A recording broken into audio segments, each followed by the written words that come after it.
In the land of grills, yeah, we got the Weber Jumbo Joe out here today, folks. And I've done a couple modifications to this. Handles down below.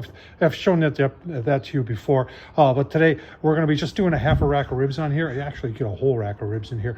And actually, if you had a rack holder, you could probably get 2 racks, maybe even 3. I think 3 would be pushing it. But definitely, it's going to have no problem doing half a rack of ribs. We've got our Flame Tech Smoke and Sizzle in there. Sorry, Slow and Sierra, your stuff is now being replaced by this stuff is better, in my opinion. I'll leave a link down below to that. Remember, they make it for the Jumbo Joe, they make it for the 22-inch, and for those of you who have a Weber 26-inch, make it for that too. Got the B&B in there. I lit 2 chunks on that side right there, and then remember this is oak, so I also have some oak splits in there. You can kind of see them down there, and the rest of the B&B. Wind today, I always tell you that I leave the bottom vent totally open, top vent, that's how I control. But with the way the wind is today, it's coming from this direction, it's coming up my driveway. So I do have the bottom vent at half today. Just got to make those changes occasionally, folks. And get things, take a look at the ribs, we'll get them on, gonna be delicious. All right, there's our half a rack. Pulled the skin off the back. I've showed how I do that before. I like to use a paper towel. Regardless of all the fancy little tools out there, paper towel seems to work the best. Then I'm just finishing up. Going through, I found this to have a little bit in the bottom. This Gator Shake from Uncle Steve's Shake. Stuff ain't bad. It's got a lot of pepper in it. Kind of like that. And on the Jumbo Joe. All right, just cover it up. I want to give you a look-see here.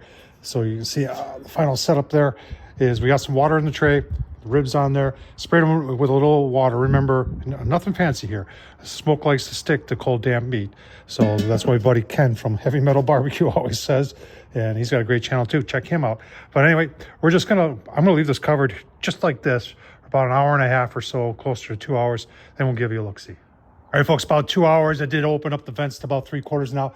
You see we're running right around on the lid at about 225. Let's take a close look here. You can see our charcoal's burning, and I'm getting some nice color on those ribs. Keep on going probably for another hour like this, and then we'll probably open up the vents all the way and let this thing get a little bit warmer. All right, we open up the bottom vent 100% now, and we're at 300 on the lid. Yeah, look at that.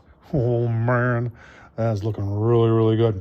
Keep on going here. You can see where our charcoal is. We're probably about, it's over halfway burned up, but doing real well on that. Keep on going, give you a look-see. We'll take this to toothpick tender, and then I'm gonna put some sauce on there, show you the sauce. All right, nice color on there. Just did the toothpick test, and yeah, we're ready.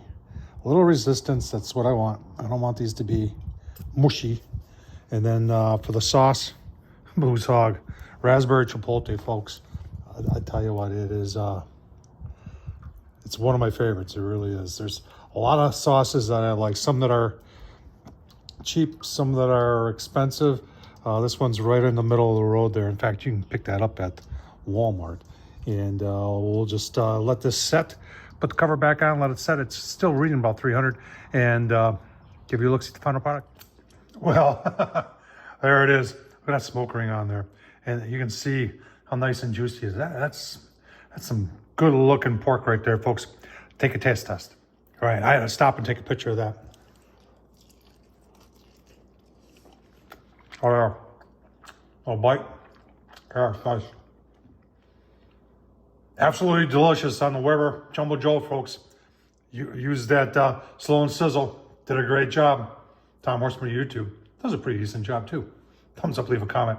And as always, thanks for watching.